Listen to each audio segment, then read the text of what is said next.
There are names that live on in the streets of cities long after their bearers have departed from this world. They are names used to frighten children. Names that make even adults glance over their shoulders in dark alleys. In the coastal city of Rauma in the Satakunta region, during the 70s and 80s, one such name above all others was Paavo Kalevi Suojasto. But on the streets, he was not called Paavo, nor Kalevi. He was known by the name Axkale. It was a name that carried violence with it right up to death. He was one of the most feared killers of his time, a man who committed homicides and sowed fear in his neighborhood. But behind every person considered a monster, there is a story. There is a past, a childhood, and a path that led into the darkness. The story begins in 1956. That is when a boy, Paavo Kalevi, is born. The world around him is harsh, but through the eyes of a child, it is the only one that exists. 2 years later, in 1958, a little brother, Reino, is born into the family. The brothers have different fathers, but Kalevi's father takes Reino as his own son. At first, during their early childhood, the family's everyday life is relatively normal. It is ordinary family life, marked by daily survival. No signs of what is to come. No signs of the darkness that would later swallow the eldest son of the family. But then, something breaks. The brothers' lives, which have barely had time to begin, derail. The mother makes a decision that leaves deep, incurable scars on these young boys. The mother takes the boys and goes on the run towards the north, far from home. Fleeing from something, or perhaps fleeing from herself. But that road is quickly brought to an end. The police catch the mother in Oulu. Imagine that moment. Small, frightened boys in a strange city. Men in uniform take their mother away. The mother goes to prison. The father travels to Oulu to bring his sons home. It is a trauma that a child's mind cannot process. Little brother Reino later recounted that when he met his mother as an adult, the woman no longer felt like a mother. The bond had been broken, perhaps definitively, on that day. However, this is not the worst abandonment in the story. The material collected by crime author Linda Rantanen reveals a detail that stops every one of us in our tracks, a detail that paints a picture of extreme neglect and insecurity. Before the mother's time in prison, or perhaps during the chaotic times surrounding it, Kalevi and 2 other brothers were left completely abandoned. They weren't left alone for an hour or 2. The small children were left alone, for days on end, in a completely empty apartment. For days, hunger, fear, darkness, loneliness. What happens to a child's mind during those days and nights?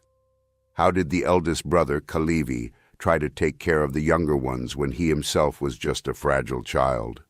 The bleakness of the situation is crystallized in a single heartbreaking object that was later found in that empty apartment.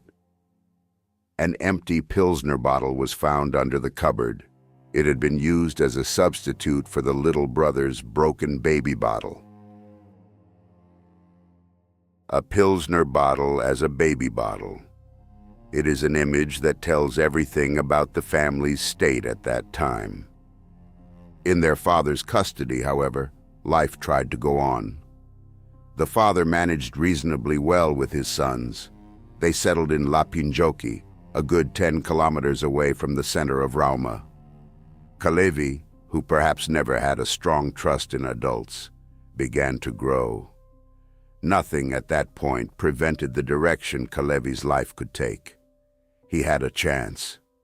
But fate, or perhaps just the brutal randomness of life, intervened in 1970. Kalevi was only 14 years old at the time, at an age where a boy needs his father perhaps more than ever. at an age where one looks for direction, boundaries, and a model for manhood. Right then, the father dies prematurely. It is a hard blow. Too hard. Little brother Reno was only 12 years old at the time. He has reminisced about those times. Cale was only 14, I was 12. I worked as a painter's apprentice so we could somehow get by. But it was just small change.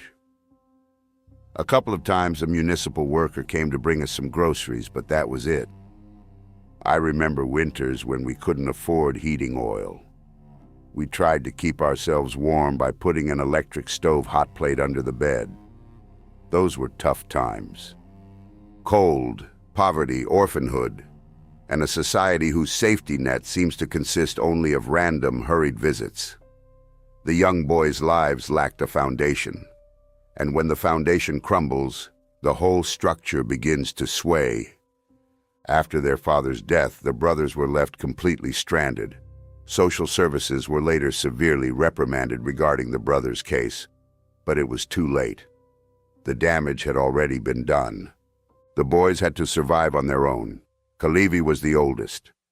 Inside him, something dark was growing, something that is hard to fully understand unless you have personally experienced that level of abandonment and coldness. Next door, in Lapinjoki, lived a miller. This miller was an older man who occasionally tried to help the boys. He found small, odd jobs for both brothers, which earned the boys a little pocket money to live on. The text describes that Kalevi, in particular, enjoyed the miller's company. The miller perhaps represented some kind of father figure, an authority, or at least an adult who paid attention to them. The miller even tried to look after the boys from time to time. But something went wrong. Something snapped in that 15-year-old boy's head. The exact details of that day have faded into history, but the outcome is chillingly clear. That boy, only 15-year-old Paavo Kalevi Swojasto, took an axe in his hand. He didn't strike wood. He didn't chop firewood to keep the cold apartment warm. He struck the familiar miller. He struck the man who had tried to help them. He hit him in the head with the axe. The blow was fatal. The miller died. What was the motive for the act? Was it an argument? Was it a momentary mental breakdown, the black rage that Linda Rantanen refers to in the title of her book? According to contemporary sources and later crime reports, the motive was the coldest and most mundane: money. Kalevi killed the miller, the man whose company he enjoyed, for 600 marks. 600 marks. That was the price of a human life that day. Little brother Reno has talked about the incident. The miller living next door occasionally found odd jobs for us. Cale hit the man in the head with an axe and robbed 600 marks from inside. Cale had just stolen a moped from somewhere at the time, and he took me on it to see the body. Think about that situation. A 15-year-old boy kills a man. Then he fetches his younger brother, drives a stolen moped to the crime scene, and shows him the body he made. That is not the behavior of a healthy mind. It is a mind that has disconnected from reality and empathy. From that day, from that weapon, and from that 15-year-old boy, a myth was born. A nickname was born that would shadow him for the rest of his life. Curvis Cale was born. With the manslaughter conviction, young Kalevi's life moved into the care of the state. Kalevi was convicted of manslaughter. He was sent to a youth prison where he spent 3 years of his life. Many believe, or at least hope, that a penal institution could rehabilitate a young offender, that it would provide an opportunity for a new beginning. But Brother Reno's words tell a different story. The prison stint taught him nothing, Reno has stated. When the time was served, Kalevi returned home. It made him harder. Only then did all the horrors he had committed reveal themselves to me. 3 years in a youth prison. It wasn't a school for life, but a school for crime. From there emerged a man who was now even more marginalized, harder and readier to face the world on his own brutal terms. The year is 1979. We are in Rauma. The prison years are behind him. Kurves Kale is now a young man in his 20s, but his reputation precedes him. He is no longer just a marginalized youth. He is a feared figure in the city's underworld and among the vagabonds. It is precisely in these circles that the paths of two broken souls cross.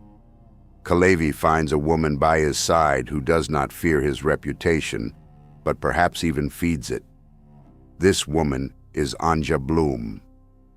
Anja Bloom is not just any woman. She is known in Rauma by the nickname Rauma's Iron Lady. The name alone says a lot. It communicates toughness, unyieldingness, and the ability to survive in a harsh environment. Kalevi and Anja. The Axe and the Iron Lady. They became a couple who were a familiar sight to the Rauma police and whom the local residents avoided from afar. An Alibi magazine article describes their relationship and life. Kale moved around with Anja Bloom, who became famous as Rauma's Iron Lady. They were a truly feared couple. They weren't always completely sober, and then things could happen. And in the year 1979, things really did happen. The scene of the event was the old Vellamo bathhouse. Vellamo at that time was a building that had seen better days. It was a dilapidated, perhaps abandoned-looking place that offered shelter to those who had nowhere else to go. It was a stage upon which this tragedy was ready to be built. The information from that night is grim. The victim was a sailor. The details of why the sailor was at Vellamo and how the situation escalated remain shrouded in obscurity, but the outcome is not. Kalevi Słojasto, together with the Iron Lady Anja Bloom, murdered this sailor. The murder of 1979 definitively cemented Kalevi Słojasto's position as the most feared killer of his time in Rauma. It was no longer just a youthful indiscretion or excessive self-defense. It was a second homicide. It proved that the violence had not left him. The violence traveled with him, just as the newspaper headlines later screamed, "Violence followed him to the grave." The justice system did its work again, but no sentence could fix what was broken anymore. Kalevi had drifted deep into a spiral from which there seemed to be no way out. Up until now, we have talked about a monster. We have talked about the axe, the robbery, and the murders. We have talked about fear. But a human is rarely, if ever, purely evil. The human mind is a complex puzzle, and crime author Linda Rantanen's question echoes in our minds once again. What lies behind the crimes? To find the answer, we must listen to the person who knew Kalevi best. We must listen to his brother, Reino Słojasto.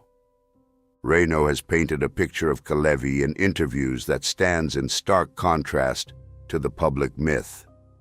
A picture that makes this story even more tragic. Many, however, say a newspaper article quotes that beneath the hard surface there was something else, a sensitive, helpful, and even shy man. Reino confirms this. Yes, Kale was fundamentally a good-natured man. He fixed my mopeds and did good for many others too. Actually, he was quite timid and shy. But when alcohol entered the picture, everything changed. Alcohol, that age-old demon that has destroyed countless lives. In Kalevi's case, booze was not just an intoxicant. It was the fuel that ignited the flames of that darkness born from childhood traumas. It turned the kind moped mechanic into a beast. But from the sober moments, Reino paints a picture of a man who had a soul. Did you know, for example, that Curvis Cale was musical? He played the guitar. He even composed his own songs. Imagine a man with blood on his hands, sitting in a quiet room, his fingers on the guitar strings, searching for a melody. What did those songs tell? Did they tell of loneliness? Did they tell of a lost childhood or a Pilsner bottle under the cupboard? Did they tell of remorse? We will never know. The songs fell silent with the man. And then there were the animals. It is often said that you can see a person's true nature in how they treat animals. Kalevi loved dogs. Reino recalls, Kale was extremely meticulous regarding dogs. He took better care of them than of himself. He had this wolf dog. Kale made sure the dog always got the best. A man who could strike another person with an axe carried deep empathy and care for a defenseless animal. It is an earth-shattering contradiction. It tells us that somewhere deep down, beneath all that aggression and hardness, there still existed the capacity to love. But that capacity was locked away, and it did not reach people. People had betrayed him. People had left him alone. A dog never did that. The decades changed. The 80s passed, and we entered the 90s. Kalevi's life continued on the same heavy track.